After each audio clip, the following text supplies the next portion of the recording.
Hello everybody, क्या हाल चाल है मेरे प्यारे प्यारे जीव जंतुओं। आई होप आप सब बहुत बढ़िया रहोगे। मैं बता दूं, मैं भी बहुत अच्छा हूं।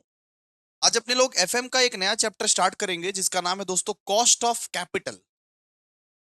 अभी तक अपने लोग बहुत ही इंपॉर्टेंट चैप्टर पढ़ लिए हैं, जैसे कि वर्किंग कैपिटल मैनेजमेंट और लिवरेज। ये दो चैप्टर जो पढ़े, ये दो चैप्टर, एक वर्किंग कैपिटल और एक लिवरेज, ये बहुत इंपॉर्टेंट है। हम लोग एफएम का तीसरा वाला इंपॉर्टेंट वाला चैप्टर करने जा रहा है जिसका नाम है दोस्तों कॉस्ट ऑफ कैपिटल, जो कि आपके एग्जामिनेशन में 10 मार्क्स तक का पूछ सकता है, जो कि कलकत्ता यूनिवर्सिटी में 10 मार्क्स तक का पूछ सकता है। तो हेडिंग दीजिए कॉपी में और लिखते जाइए, जैसे जैसे मैं लिखवाते जा रहा हूं, जैसे जैसे मैं पढ़ाते जा रहा हूं। Cost of capital, cost of capital. सबसे पहले तो मतलब समझना पड़ेगा भैया, ये कॉस्ट ऑफ कैपिटल क्या होता है। और कॉस्ट ऑफ कैपिटल से पहले आपको कैपिटल समझना पड़ेगा कि कैपिटल क्या होता है। तो कैपिटल का मतलब लाइबिलिटी साइड में जितना भी चीज तुम लिखते थे पहले। अब देखिए, कैपिटल, एक कंपनी कैपिटल जुगाड़ कहां से करता है? एक कंपनी कैपिटल जुगाड़ कहां से करता है? या तो वो इक्विटी शेयर इशू कर देगा, या तो वो प्रेफरेंस शेयर इशू कर देगा, या तो वो या तो वो डेट वेट इशू कर देगा, डिबेंचर्स इशू कर देगा, लोन वोन लेगा। एक कंपनी कैपिटल कहां से जुगाड़ करेगा? या तो वो इक्विटी शेयर इशू करता है, ओन्ड कैपिटल फंड लगाता है, या तो वो प्रेफरेंस शेयर इशू करता है और पैसा निकालता है, या तो वो भैया डिबेंचर्स इशू करता है और डिबेंचर से या लोन उठा के पैसा इकट्ठा करता है। तो कैपिटल का मतलब क्या है? कैपिटल का मतलब सेम फाइव में जो आप लोगों को लाइबिलिटी साइड दिखाए थे कि एक कंपनी इक्विटी शेयर इशू करके भी पैसा कमाता है, एक कंपनी प्रेफरेंस शेयर इशू करके भी कैपिटल इकट्ठा करता है, और एक कंपनी डिबेंचर इशू करके भी कैपिटल इकट्ठा करता है। तो एक कंपनी के तीन सोर्सेस है कैपिटल को इकट्ठा करने के लिए। एक बिजनेस का कैपिटल को इकट्ठा करने के लिए एक कंपनी के पास कितने सोर्स है? तीन सोर्स है। एक इक्विटी शेयर को इशू कर दे भाई, या तो प्रेफरेंस शेयर को इशू कर दे, या तो डिबेंचर को इशू कर दे। बात खत्म। तो इसी को अपने लोग बोलते हैं कैपिटल। कैपिटल का मतलब क्या कि कंपनी ने कहां से पैसा जुगाड़ करके लाया है, कंपनी कहां से पैसा जुगाड़ करके लाता है। या तो वो इक्विटी शेयर इशू करता है भाई साहब, या तो प्रेफरेंस शेयर इशू करता है, या तो डिबेंचर लोन्स वगैरह लेता है। सीधा सा बात है। इन तीन सोर्सेस के अलावा कहीं से कहीं और से लेता है क्या? नहीं सर। ये तीन सोर्सेस के ये तीन सोर्सेस से एक कंपनी क्या करता है? अपना कैपिटल का जुगाड़ करता है, अपना कैपिटल उठा के लेके आता है। इक्विटी शेयर, प्रेफरेंस शेयर और डिबेंचर। या तो भैया इक्विटी शेयर इशू कर दी, या तो प्रेफरेंस शेयर इशू कर दी, या तो डिबेंचर को इशू कर दिए। सीधा सा बात है। तो कैपिटल का मतलब तो आई होप आप लोगों का क्लियर है कि लाइबिलिटी साइड में जितना भी चीज लिखते थे, इक्विटी शेयर इशू कर दो, चाहे प्रेफरेंस शेयर इशू कर दो, डेट इशू कर दो, ये तीनों को मिला के आप लोगों का कैपिटल हो जाएगा। अब बात करते हैं कॉस्ट ऑफ कैपिटल क्या होता है। तो कॉस्ट ऑफ कैपिटल का मतलब होता है कि हम जो ये इक्विटी शेयर इशू किए, हम जो इन्वेस्टर को बेचे, इन्वेस्टर उस बदले में हमको क्या मांगेगा, कितना रिटर्न देना पड़ेगा। सीधी सी बात है कि डिविडेंड जो आप लोग देते हो ना, डिविडेंड, इन्वेस्टर के पॉइंट ऑफ व्यू से अगर देखें तो अगर इन्वेस्टर को एक डिविडेंड जो मिलता है ना, उसने भाई इक्विटी शेयर पर पैसा लगाया, प्रेफरेंस शेयर पर पैसा लगाया, डिबेंचर पर पैसा लगाया। इन्वेस्टर्स को जो रिटर्न ऑन इनकम मिलता है ना, इक्विटी शेयर पे मैंने अगर पैसा लगाया तो मेरे को रिटर्न ऑन इनकम जो मिलेगा ना, उसी को बोलते हैं कॉस्ट ऑफ कैपिटल। भैया कंपनी के लिए वो खर्चा है, इन्वेस्टर के लिए वो रिटर्न है। सीधी सी बात अगर मैं बोलना चाहूं तो ये जो डिविडेंड कमाते हैं ना इन्वेस्टर लोग, तो डिविडेंड को ही बोलते हैं कॉस्ट ऑफ कैपिटल। अरे इन्वेस्टर के लिए वो डिविडेंड है, वो इनकम है, लेकिन कंपनी के लिए तो खर्चा है, तो कॉस्ट ऑफ कैपिटल। यानी ये सब जो कैपिटल उठा के लेके आया है, एक कंपनी जो इक्विटी शेयर इशू किया, प्रेफरेंस शेयर इशू किया, डिबेंचर इशू किया, एक कंपनी जो इतना कैपिटल उठा के लेके आया, उसका कितना खर्चा पड़ा। कैपिटल का क्या कॉस्ट है भाई साहब जी? सीधा सा बात है, कैपिटल का क्या कॉस्ट है। बात समझे? तो एक इन्वेस्टर्स के पॉइंट ऑफ व्यू से अगर सोचा जाए, एक इन्वेस्टर जो डिविडेंड कमाता है, इक्विटी शेयर इक्विटी शेयर में पैसे लगाए हम, वो डिविडेंड कमाएंगे, प्रेफरेंस शेयर में पैसे लगाए, डिविडेंड कमाएंगे।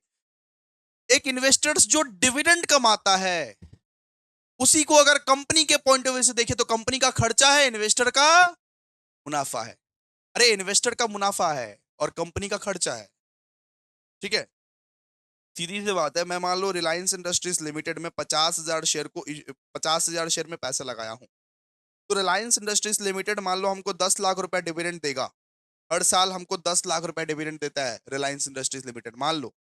तो ये रिलायंस इंडस्ट्रीज लिमिटेड के लिए ये क्या है, कॉस्ट ऑफ कैपिटल, और मेरे लिए क्या है, ये रिटर्न ऑन इन्वेस्टमेंट, इन्वेस्ट जो किया था उसका रिटर्न मेरे को मिल रहा है। मैं इसको अपने लैंग्वेज में बोलूंगा भैया ये आरओआई है, और रिलायंस बाबा बोलेगा अपने अपने लैंग्वेज में ये मेरे लिए कॉस्ट ऑफ कैपिटल है, कॉस्ट ऑफ कैपिटल।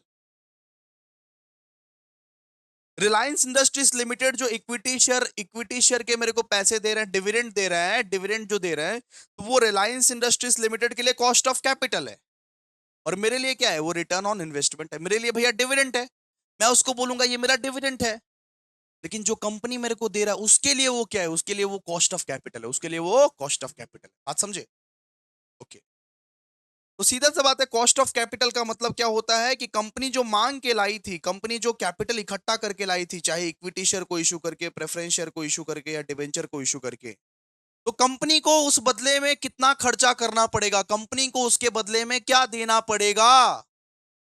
ये जो मांग के लाए हैं, कंपनी ने इक्विटी शेयर इशू किया, प्रेफरेंस शेयर इशू किया, डिबेंचर इशू किया, लोन मांग के जो कंपनी लाई और कंपनी को जो खड़ा किया, तो ये जो कैपिटल तुमने मांग के लाया, उसके बदले में कंपनी को क्या क्या देना पड़ेगा, कितना देना पड़ेगा, उसी को इन्वेस्टर का लैंग्वेज में डिविडेंड बोलते हैं, उसी को कंपनी का लैंग्वेज में कॉस्ट ऑफ कैपिटल बोलते हैं, कॉस्ट ऑफ कैपिटल बोलते हैं। इन्वेस्टर का लैंग्वेज में उसी को बेटा डिविडेंड बोलते हैं, कि डिविडेंड मिला, देखो ये मेरा इनकम है, लेकिन लेकिन ये कंपनी का क्या, एक्सपेंस, खर्चा है, खर्चा है कंपनी का। तो ये जो कैपिटल कंपनी ने इकट्ठा किया, उसका कितना खर्चा लगा, उसको बोलते हैं cost of capital, cost of capital.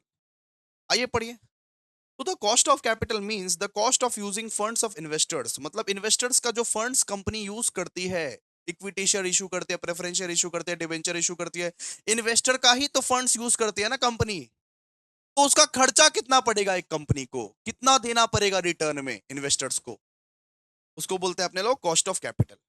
जैसे अगर बात करें सोर्सेस ऑफ फंड अगर यूज करता है कंपनी, तो उसके लिए रिटर्न रिटर्न मिलता है इन्वेस्टर्स को। इक्विटी शेयर कैपिटल अगर इशू करता है तो उसके लिए डिविडेंड देना पड़ता है कंपनी को।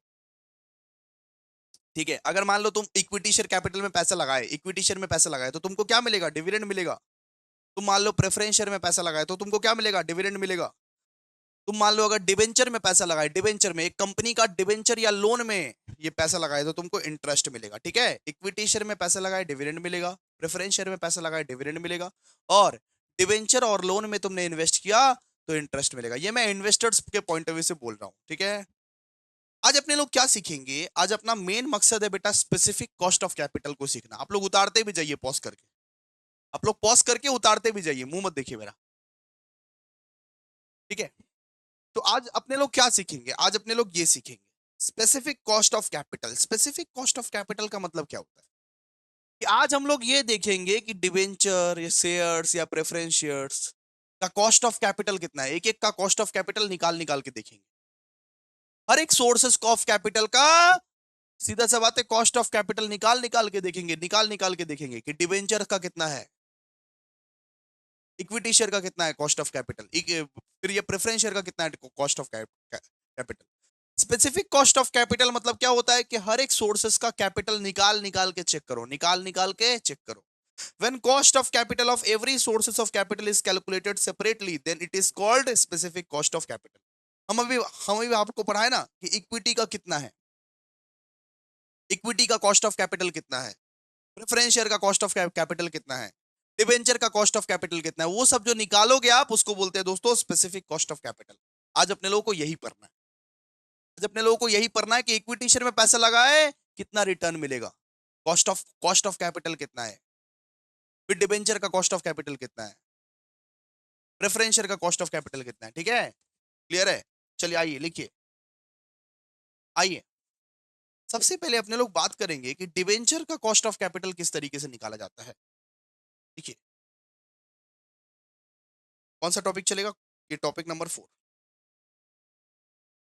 देखिए कैलकुलेशन फॉर डेट कैपिटल, ये कैलकुलेशन फॉर डेट कैपिटल। अब आप बोलोगे भैया डेट कैपिटल किसको किसको बोलते हैं, डेट कैपिटल किसको किसको बोलते हैं, तो लिखिएगा debt capital, debt capital means, अब डेट कैपिटल का मतलब क्या होता है, debt capital means loans, loans loans को बोला जाता है means loans, bonds and debenture, bonds and debenture को भी अपने लोग डेट कैपिटल ही बोलते हैं, ठीक है। And it's rate is pre fixed, इसका जो रेट होता है वो पहले से फिक्स रहता है कि 10% में देंगे कि 20% में देंगे, ठीक है। आप पढ़े हो ना सेम फाइव, लोन का, बॉन्ड्स का, डिबेंचर का रेट पहले से फिक्स रहता है कि 10% में देंगे कि 20% में देंगे। It's rate of interest, it's rate of interest is pre fixed. तो हमारा मकसद क्या है, हमारा मकसद ये है कि एक एक सोर्सेस ऑफ फंड्स का अपने लोग कॉस्ट ऑफ कैपिटल निकालना सीखेंगे कि डिबेंचर का किस तरीके से कॉस्ट ऑफ कैपिटल निकालते हैं, शेयर्स का किस तरीके से कॉस्ट ऑफ कैपिटल निकालते हैं, प्रेफरेंस शेयर का किस तरीके से कॉस्ट ऑफ कैपिटल निकालते हैं। हर एक सोर्सेस का, ईच एंड एवरी सोर्सेस का अपने लोग कॉस्ट ऑफ कैपिटल निकालना सीखेंगे इस चैप्टर में। सबसे पहला चीज वो करेंगे दोस्तों, specific cost of capital. Specific cost of capital मतलब जितना भी तुमने अभी सोर्सेस पढ़ा, डिवेंचर हो गया, इक्विटी शेयर हो गया, प्रेफरेंस शेयर हो गया, एक एक करके सबका कॉस्ट ऑफ कैपिटल निकालना सीखेंगे कि किस तरीके से अपने लोग सबका कॉस्ट ऑफ कैपिटल निकालते हैं। तो पहले पहले अपने लोग सीख रहे हैं कि डेट डेट कैपिटल क्या होता है, मतलब कि डेट डेट कैपिटल का कॉस्ट ऑफ कैपिटल किस तरीके से निकालेंगे, डेट कैपिटल। तो डेट कैपिटल में भैया क्या क्या आता है, डेट कैपिटल में आता है आपका लोन्स, बॉन्ड्स एंड डिबेंचर, ठीक है। लोन्स हो गया, बॉन्ड्स एंड डिबेंचर हो गया, सब कुछ डेट कैपिटल में ही आता है। और इसका जो इंटरेस्ट रहता है बेटा, इसका जो इंटरेस्ट रहता है वो फिक्स्ड रहता है, फिक्स्ड रहता है कि 10% में देंगे, 20% में, वो मतलब कि पहले से तय रहता है, पहले से तय रहता है, ठीक है। अब बात करेंगे इसका टाइप्स ऑफ डेट। अब डेट का जब बात कर ही लिए तो एक बार टाइप्स के बारे में भी डिस्कस कर ही लेते हैं कि टाइप्स ऑफ डेट, कितने टाइप्स के डेट होते हैं, कितने कितने टाइप्स के डेट होते हैं। तो बेटा जी देखो, एक तो होता है ई रिडीमेबल डेट, एक होता है रिडीमेबल डेट, ठीक है। अब डेट का अगर टाइप्स बताऊं तो एक होता है बेटा ई रिडीमेबल डेट,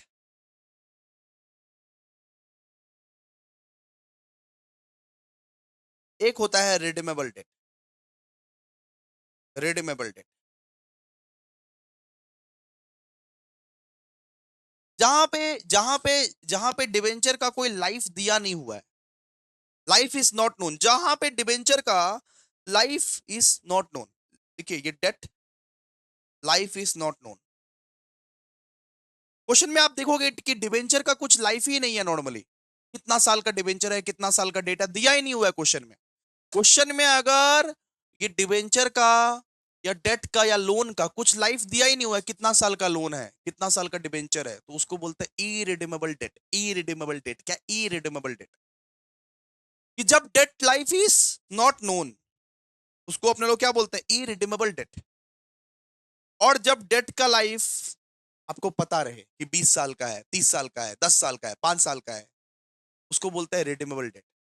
प्रैक्टिकली अगर बोला जाए तो रिडीमेबल डेट ज्यादा होता है, मतलब इरिडीमेबल डेट बोल के कुछ नहीं होता है, ठीक है। लेकिन आप बस याद रखिएगा, जब डेट का लाइफ आपको पता नहीं है कि कितने साल का लोन है भैया, कितने साल का डिबेंचर है, अरे कितने साल का लोन है, कितने साल का डिबेंचर है, क्वेश्चन में कुछ भी नहीं दिया हुआ है, मेंशन ही नहीं किया हुआ है, उसको बोलते हैं इरिडीमेबल डेट। आराम से सुनिए, क्वेश्चन में मेंशन ही नहीं किया हुआ है कितने साल का डेट है, कितने साल का डिबेंचर है, कितने साल का लोन है, कुछ नहीं दिया हुआ है, लाइफ के बारे में कुछ दिया ही नहीं हुआ है, उसको बोलते हैं इरिडीमेबल डेट।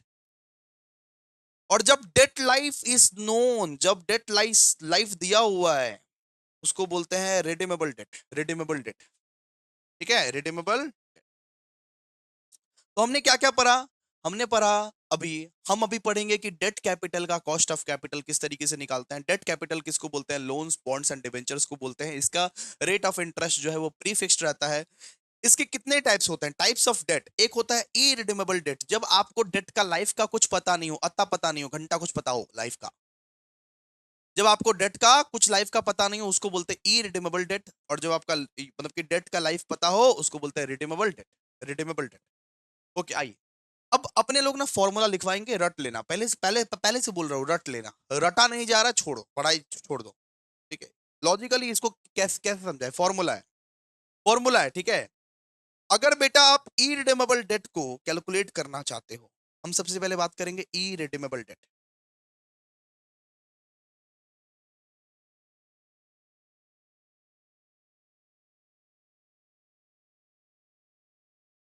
अगर आप ई रिडीमेबल डेट को कैलकुलेट करना चाहते हो तो इसका ना फॉर्मूला है, क्या है इसका फॉर्मूला है, ई रिडीमेबल डेट का कॉस्ट ऑफ कैपिटल किस तरीके से कैलकुलेट करें, इसका फॉर्मूला है।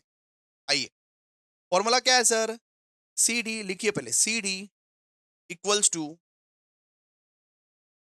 आई into I minus tax. C D equals to I minus tax, सीधा सा बात है, C D equals to I minus tax.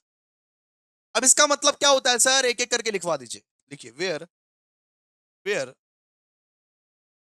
C D का मतलब होता है cost of irredeemable debenture. Irredeemable debenture पहले लिखिए ना, irredeemable debenture before tax, before tax. CD का मतलब क्या होता है, cost of irredeemable debenture होता है, cost of irredeemable debenture. अच्छा भैया, ये आई वाला, आई आई का मतलब क्या होता है, आई का मतलब सर, आई का मतलब होता है इफेक्टिव रेट ऑफ इंटरेस्ट। आई का मतलब होता है इफेक्टिव रेट ऑफ इंटरेस्ट, लिखिए effective rate of interest.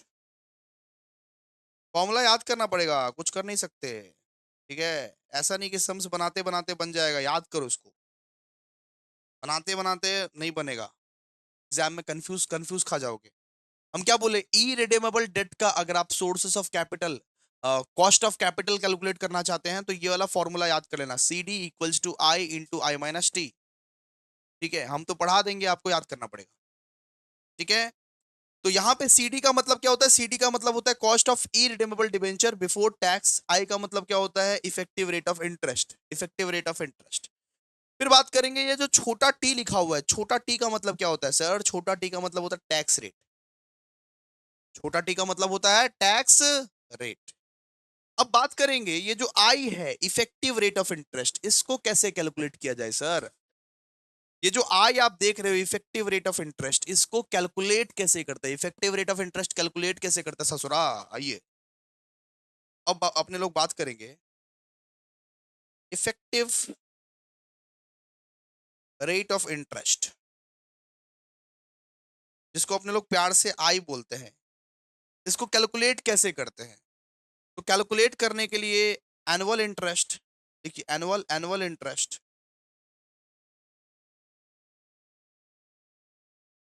By net proceeds into 100, ठीक है। Annual interest by net proceeds into 100, मतलब हम क्या बोले, हम बोले आई को किस तरीके से कैलकुलेट कर सकते हैं, annual interest by net proceed into 100, ठीक है।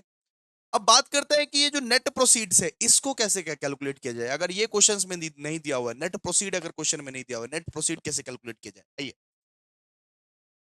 देखिए, नेट प्रोसीड्स, नेट प्रोसीड्स, इसको कैसे कैलकुलेट करें सर। इसको कैलकुलेट करने के लिए पहले लीजिएगा फेस वैल्यू, ठीक है। आपको हम बताते जा रहे हैं, आप लोग प्लीज सुनते जाइए। फेस वैल्यू, अगर कोई डिस्काउंट रहा तो उसको लेस कीजिएगा, डिस्काउंट को लेस कीजिएगा, डिस्काउंट को लेस कीजिएगा। प्रीमियम रहा तो ऐड कीजिएगा, प्रीमियम को ऐड कीजिएगा, ठीक है। और फ्लोटेशन कॉस्ट अगर रहा, फ्लोटेशन कॉस्ट, फ्लोटेशन कॉस्ट को लेस कीजिएगा। सर फ्लोटेशन कॉस्ट क्या होता है, बताते हैं बताते हैं बताते हैं, सब बताते हैं, ठीक है। हम क्या बताए अभी तक, हम बोले कि अगर ई रिडीमेबल डेट है तो उसका फॉर्मूला आपको याद करना पड़ेगा, C D equals to I into I minus T. CD का मतलब क्या होता है, सीडी का मतलब होता है cost of irredeemable debenture before tax. I का मतलब क्या होता है, आई का मतलब होता है इफेक्टिव रेट ऑफ इंटरेस्ट। फिर टी का मतलब क्या होता है, ये टैक्स रेट। फिर ये बताइए भैया, इफेक्टिव रेट ऑफ इंटरेस्ट किस तरीके से निकाले। इफेक्टिव रेट ऑफ इंटरेस्ट निकालने का तरीका है, इफेक्टिव रेट ऑफ इंटरेस्ट निकलता है annual interest by net proceeds into 100, annual interest by net proceeds into 100। और नेट प्रोसीड कैसे करके निकलता है भैया, प्लीज प्लीज बता दीजिए सर। नेट प्रोसीड, तो नेट प्रोसीड का याद रखना कि फेस वैल्यू लेना पहले, क्वेश्चन में अगर डिस्काउंट रहा लेस कर देना, क्वेश्चन में प्रीमियम रहा ऐड कर देना, क्वेश्चन में अगर फ्लोटेशन कॉस्ट रहा लेस कर देना। नेट प्रोसीड्स किस किस किस तरीके से निकालता है, फेस वैल्यू लेना, लेस कर देना डिस्काउंट, ऐड कर देना प्रीमियम, लेस कर देना फ्लोटेशन कॉस्ट, बस बात खत्म। क्लियर है ना, क्लियर है आप लोगों को, बिल्कुल। अब बात करते हैं फ्लोटेशन कॉस्ट का मतलब क्या होता है। आइए, अब आप लोगों को ये फ्लोटेशन कॉस्ट समझ में नहीं आया होगा सर, बिल्कुल सर समझ में नहीं आया। फ्लोटेशन कॉस्ट का मतलब क्या होता है? फ्लोटेशन कॉस्ट का मतलब होता है cost incurred at the time of debt. मतलब डेट के टाइम में, मतलब लोन लेने के टाइम में जो खर्चा वर्चा हुआ, थोड़ा बहुत खर्चा वर्चा हुआ है, अंडरराइटर कमीशन दिया, अंडरराइटर किया ना तुम लोग, अंडरराइटिंग। मान लो कि अंडरराइटर को लगाए थे कि हमको प्लीज वो डिवेंचर को दिलवा दे, तो अंडरराइटर को जो कमीशन हम लोग दिए, नॉर्मली अंडरराइटर को जो कमीशन दिए उसको बोलते हैं फ्लोटेशन कॉस्ट। अपना जो अंडरराइटर को जो कमीशन दिए हैं उसको बोलते हैं अपने लोग फ्लोटेशन कॉस्ट। मतलब कि डेट के टाइम में जो खर्चा इनकर हुआ है, मतलब लोन लेने के टाइम में जो खर्चा, मतलब कि छोटा मोटा खर्चा, कि कहीं पे कमीशन वमीशन दे दिए, ठीक है, कि डेट लेने के टाइम में, लोन लेने के टाइम में जो छोटा मोटा खर्चा होता है उसको अपने लोग क्या बोलते हैं? उसको अपने लोग बोलते हैं दोस्तों फ्लोटेशन कॉस्ट। फ्लोटेशन कॉस्ट का मतलब वही होता है अंडरराइटिंग कमीशन। एग्जांपल लिखिए, अंडरराइटिंग कमीशन। कि अंडरराइटर को मान लीजिए कमीशन दे दिए, मतलब छोटा मोटा खर्चा, कि लोन लेने के टाइम में जो छोटा मोटा कमीशन देना पड़ता है किसी किसी को, उसको बोलते हैं underwriter commission, flotation cost, flotation cost, underwriting commission, underwriting commission. ठीक है, क्लियर है? क्लियर है ना? एकदम। तो हम क्या बोले, हम आपको बोले कि आज अपने लोग को सीखना है कि डेट कैपिटल का किस तरीके से हम लोग कॉस्ट ऑफ कैपिटल निकाल सकते हैं। तो डेट कैपिटल का मतलब क्या होता है? डेट कैपिटल का मतलब होता है लोन, बॉन्ड्स एंड डिबेंचर्स वगैरह वगैरह, जहां पे इंटरेस्ट प्री फिक्स्ड रहता है। हमने फिर बात किया कि टाइप्स ऑफ डेट कितना होता है, कि दो टाइप्स के डेट होते हैं। एक तो होता है ई रिडीमेबल डेट, एक होता है रिडीमेबल डेट। ई अब सबसे पहले बात है, ई रिडीमेबल डेट क्या होता है? जब आपका डेट का लाइफ आपको पता नहीं रहेगा, कि डेट का लाइफ ही नहीं दिया हुआ है, क्वेश्चन में अगर कोई लाइफ ही नहीं दिया हुआ है कि लोन कितना साल का लिए हो, डिबेंचर कितना साल का लिए हो, जब आपका डेट का लाइफ है वो अननोन है, नॉट नोन है, अननोन, फिर उसको बोलते हैं ई रिडीमेबल। जब आपका डेट का लाइफ नोन है उसको बोलते हैं रिडीमेबल डिबेंचर। ठीक है, फिर बात करते हैं ई रिडीमेबल डेट को किस तरीके से निकाल सकते हैं। तो बेटा फॉर्मूला से निकाला जा सकता है। फॉर्मूला से निकाला जा सकता है कैसे sir? T D equals to I into I minus T, बात खत्म। ये फॉर्मूला से। इसमें सीडी का मतलब क्या होता है? सीडी का मतलब होता है cost of irredeemable debenture before tax. I का मतलब होता है इफेक्टिव रेट ऑफ इंटरेस्ट। फिर टी का मतलब होता है टैक्स रेट। और अब अपने लोग सीखेंगे कि आई को किस तरीके से कैलकुलेट किया जाता है, इफेक्टिव रेट ऑफ इंटरेस्ट को किस तरीके से कैलकुलेट करें। तो लीजिएगा, annual annual interest by net proceeds into 100। अब बात करते हैं नेट नेट प्रोसीड्स किस तरीके से कैलकुलेट करें। नेट प्रोसीड्स का मतलब होता है फेस वैल्यू, अगर कोई डिस्काउंट रहा तो लेस कर देना, प्रीमियम रहा तो ऐड कर देना, फ्लोटेशन कॉस्ट रहा तो लेस कर देना। Face value minus discount plus premium minus flotation cost. ठीक है, फिर फ्लोटेशन कॉस्ट क्या होता है? फ्लोटेशन कॉस्ट मतलब होता है cost incurred at the time of debt, मतलब डेट के टाइम में जो खर्चा वर्चा इनकर्ड किया है उसको बोलते हैं फ्लोटेशन कॉस्ट। जैसे अंडरराइटिंग कमीशन, अंडरराइटिंग कमीशन। आइए, अब एक काम कीजिए, अब कुछ क्वेश्चंस करवाता हूं आप लोगों को, कुछ क्वेश्चंस क्वेश्चंस करवाता हूं, लिखिए मेरे साथ। कुछ कंसेप्ट बिल्डिंग क्वेश्चंस करवाता हूं, आप लोग काइंडली उसको लिखिए मेरे साथ, ठीक है? आई आई ये फॉर्मूला तो समझा दिए कि इरिडेमेबल इरिडेमेबल डेट का किस तरीके से कॉस्ट ऑफ कैपिटल निकाला जाता है, फॉर्मूला तो समझा दिए। अब सम्स करना पड़ेगा। आइए देखिए, बवाल सम नंबर 1, ये कंसेप्ट बिल्डिंग सम है, ठीक है? बवाल सम नंबर 1, देखिए फटाफट से। X limited issued x limited issued ये 10,000 12% डिवेंचर, ये 10,000 12% debentures of rupees 100 each, of rupees 100 each, ठीक है, at premium of 10%, at premium of 10%।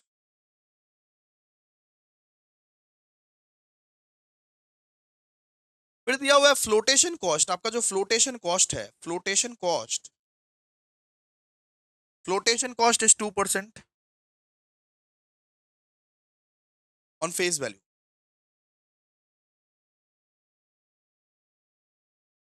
ठीक है, rate of tax, rate of tax is 40%. Rate of tax is 40%. ठीक है. Find cost of debt. Find cost of debt. Clear है आप लोगों को? चलिए अब बनाते हैं सम्स. देखिए यहाँ पे बोला हुआ है एक्स लिमिटेड जो है वो 10,000 12% डिबेंचर इशू करता है 100 रुपया में, और प्रीमियम भी है ये 10% का. फ्लोटेशन कॉस्ट दिया हुआ है आप लोग का 2% of the face value. 2% of the face value बोला हुआ है, इशू प्राइस नहीं बोला हुआ है. इशू प्राइस अगर बोलेगा तो प्रीमियम को भी ऐड करेंगे. ठीक है. रेट ऑफ टैक्स बोला 40%. Find cost of debt. आइए देखिए सोल्यूशन. वही फॉर्मूला को अप्लाई करना है. Cost of irredeemable debt. irredeemable debt is formula क्या था बताओ. फॉर्मूला था C D I into I minus T. ऐसा था ना. C D equals to I into I minus T. देखिए हेयर सी डी का मतलब क्या होता है. Cost of irredeemable debenture. Cost of irredeemable debenture. I का मतलब क्या होता है. आई का मतलब होता है effective rate of interest. Effective rate of interest.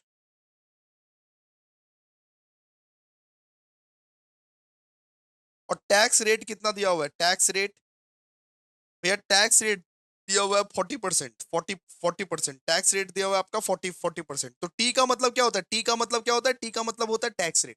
ठीक है. ओके. अब अपने लोग क्या निकालेंगे. अब अपने लोग निकालेंगे effective rate of interest. I को निकालता है सबसे पहले पहले इफेक्टिव रेट ऑफ इंटरेस्ट. तो therefore effective rate of interest equals to effective rate of interest equals to.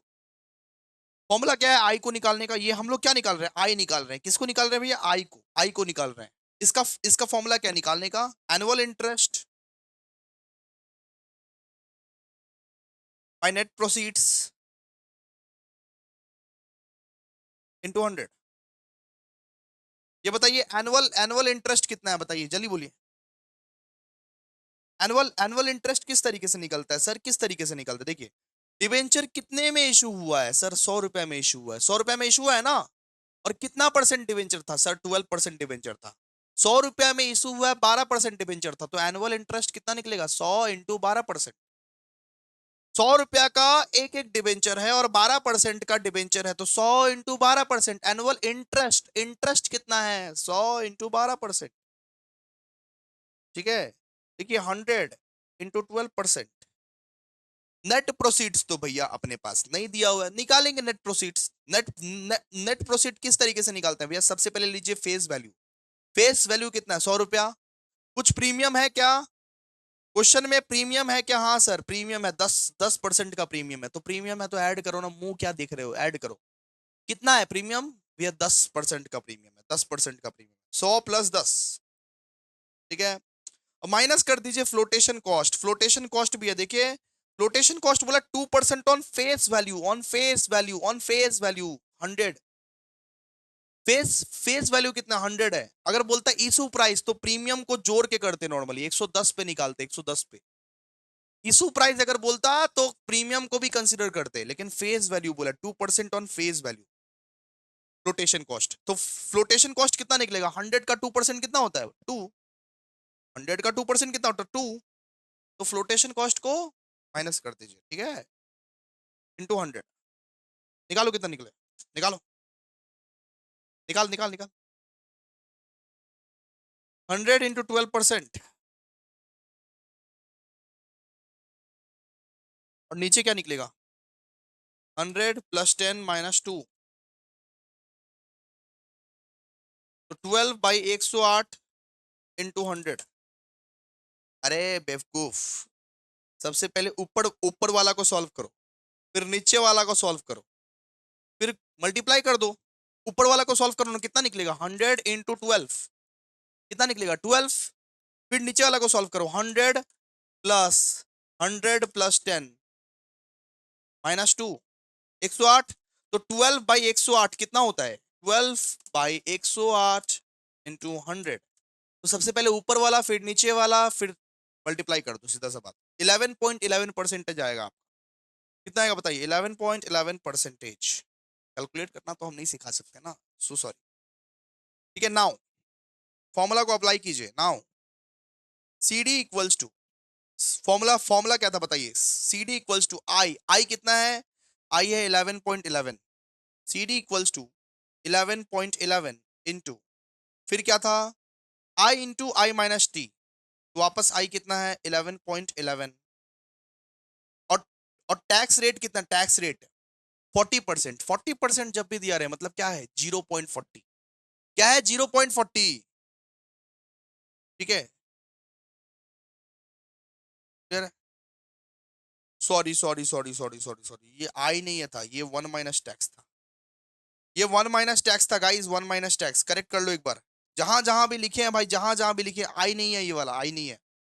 हमसे मिस्टेक हो रहा था, आई नहीं है ये। वन है, one minus tax, one minus tax one है, ये वन है। ये वन है, ये आई नहीं है। ठीक है, C D equals to I into one minus tax. One minus tax है ये, one minus tax, one minus tax. ठीक है, फॉर्मूला क्या था? C D equals to I into one minus tax, one one minus tax. Clear है? गलती हो गई भाई, गलती गलती गलती गलती गलती हो गई, बताओ।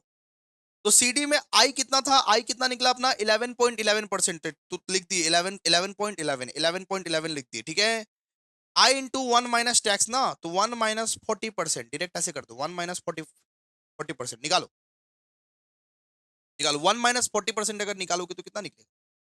0.60। 1 - 40%, 0.60 निकलेगा, सीधा सा बात है ना? ठीक है, कितना है? सबसे पहले आप लोग इसको इसको सॉल्व कीजिए। 0.60 आएगा ना, 0.60 इंटू 11.11 कितना? 6.66 आएगा, 6.66666 आएगा। तो 6.67% लिख दीजिएगा, सीधा सा बात है। 6.667%। अगर कोई ऐसा सिचुएशन आए तो पहले ना बेटा इसको सॉल्व करना, पहले इसको सॉल्व करना, उसके बाद इसके साथ इंटू करना। ठीक है, पहले यहां सॉल्व करना, उसके बाद इसको इंटू करना है इसके साथ। ओके ना? चलिए, क्लियर है? चलिए, फिर अपने लोग अभी क्या करने वाले हैं सर? फिर अपने लोग अभी बवाल सम नंबर 2 करने वाले हैं। बवाल सम नंबर 1 डन, बवाल सम नंबर 1 डन, बवाल सम number 2 ready. Ladies and gentleman, you are not ready for this. आइए फटाफट से बवाल सम नंबर 2,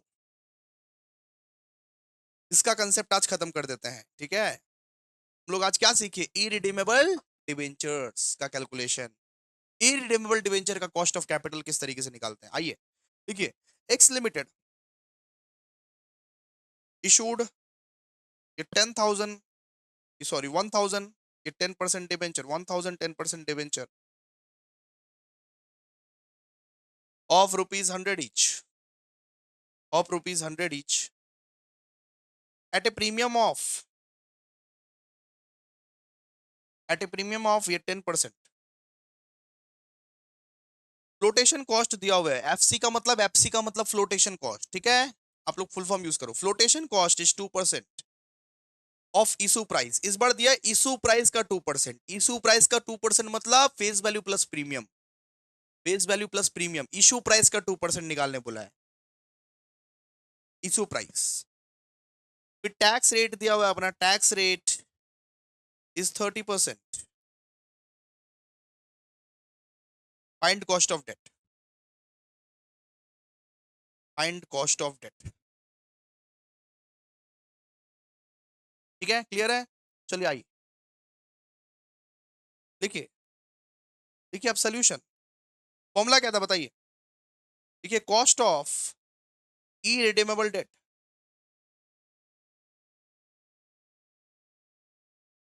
फॉर्मूला क्या था भाई साहब? भाई साहब जी, फॉर्मूला क्या था? C D equals to, C D equals to I into one minus tax, ऐसा था ना? C D equals to I into one minus tax. देखिए here, C D equals to, C D का मतलब क्या होता है? सी डी का मतलब होता है कॉस्ट ऑफ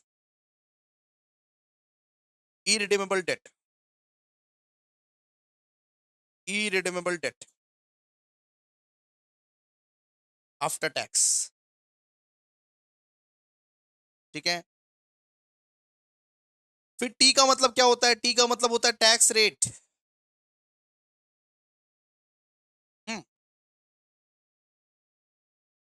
ये क्या होता है? टी का मतलब टैक्स रेट। तो टैक्स रेट कितना है अपना? 30 30 30%, 30%, बात खत्म। आई का मतलब क्या होता है? आई का मतलब होता है बेटा effective rate, effective rate of interest, effective rate of interest, ठीक है। तो ये इसका इसका क्या फॉर्मूला है सर जी? इसका फॉर्मूला क्या है? आप प्लीज बताओगे इसका फॉर्मूला क्या है? इफेक्टिव रेट ऑफ इंटरेस्ट किस तरीके से निकाला जाता है? इफेक्टिव रेट ऑफ इंटरेस्ट निकालने का तरीका है annual interest by net proceeds into 100, ठीक है। Annual annual interest by net proceeds into 100। मैं बार बार बोल रहा हूं, यहां पे मिस्टेक हो गया था मेरे से। आई इंटू 1 - टी है, 1 - टी, ठीक है, 1 - टी। तो आई कैसे करके निकालते हैं? Annual interest into annual interest divide by net proceeds into 100। ये बताइए एनुअल इंटरेस्ट कितना है? कितना दिया हुआ है एनुअल एनुअल इंटरेस्ट आपको? देखिए 100 का अगर आप 10% निकालोगे, कितना निकल रहा है बाबू? 100 का फेस वैल्यू 100 है और उसका 10% निकालोगे तो एनुअल इंटरेस्ट कितना? 10। 100 का ये 10% कितना निकलेगा? 10। 10 ना। एनुअल इंटरेस्ट कितना है? 10। नेट प्रोसीड्स निकालिए। नेट नेट प्रोसीड्स कैसे निकलता है? फेस वैल्यू, फेस वैल्यू कितना? 100। कुछ ये डिस्काउंट है? नहीं भैया। प्रीमियम है? हाँ भैया प्रीमियम है, तो प्रीमियम को ऐड कीजिए। प्रीमियम कितना है? 10 रुपए, ठीक है। फ्लोटेशन कॉस्ट है? हाँ भैया फ्लोटेशन कॉस्ट है। फ्लोटेशन कॉस्ट कितना है? फ्लोटेशन कॉस्ट बोला 2% of issue price. Issue price का मतलब क्या होता है? इशू प्राइस का मतलब होता है 100 प्लस प्रीमियम। 100 प्लस प्रीमियम, 100 है और 10% प्रीमियम है, मतलब 110 पे। 110 पे इशू प्राइस अगर बोलेगा तो फेस वैल्यू प्लस प्रीमियम पे लीजिएगा, मतलब 100 नहीं, 110 पे। 110 पे इंटू 100 निकालिए, सॉल्व कीजिए। नीचे वाला सॉल्व कीजिए। 100 प्लस 10, 110 निकला यहाँ पे। 110 इंटू 2%, 110 माइनस 2.2, 107, 107.8, 107.8 आया। तो 10 डिवाइड बाई 107.8 इंटू 100, 9.27 समथिंग आएगा। 9.27, 9.27%, ठीक है। नीचे वाले को सॉल्व कीजिएगा, ठीक है। नीचे वाले को सॉल्व अलग से कीजिएगा, ऊपर वाले को सॉल्व अलग से कीजिएगा, उसके बाद सॉल्व करके कैलकुलेट कर दीजिएगा। सिंपल सा बात है। कैलकुलेशन नहीं सिखाएंगे हम, कैलकुलेशन थोड़ा ना सिखाएंगे। 9.27, ठीक है। फिर अब फिर अब फॉर्मूला में बिठाइए। CD फॉर्मूला क्या है बताइए? फॉर्मूला क्या है? फॉर्मूला था आई इंटू 1 - टी। आई कितना है? आई है 9.27, 9.27 इंटू 1 माइनस ये टैक्स रेट कितना? 30%, 30%। तो सॉल्व करो इसको। सबसे पहले इसको आप सॉल्व करो, इसको 1 - 30, 30% कितना आएगा? 0.70। आप करो ना 1 - 30%। 0.70 सर, 0.7 आ रहा है गधा, 0.70 बोलते हैं उसको। 0.7 अगर आ रहा है ना आपका कैलकुलेटर पर, आप उसको 0.70 ही बोलते हैं, ठीक है। मैथ्स कर लिए, समझ में नहीं आ रहा सर क्या बोले। तो 9.27 इंटू 0.70 कितना बताओ? 9.27 इंटू 0.70, 6.49%, ठीक है। क्लियर है? आज इतना तक ही करेंगे। सुनिए, कल अपने लोग क्या सीखेंगे? कल अपने लोग फिर सीखेंगे रिडीमेबल डिबेंचर का किस तरीके से कैलकुलेशन होता है कॉस्ट ऑफ कैपिटल का। आज तो हम लोग इरिडीमेबल डिबेंचर कैलकुलेट कर दिए। कल हम लोग सीखेंगे अगर कॉस्ट ऑफ कैपिटल आपको रिडीमेबल डिबेंचर का निकालना है, रिडीमेबल डिबेंचर का कॉस्ट ऑफ कैपिटल किस तरीके से कैलकुलेट होता है, वो कल सीखेंगे, ठीक है। तो थैंक यू सो मच, जय हिंद, बाय बाय आज के लिए।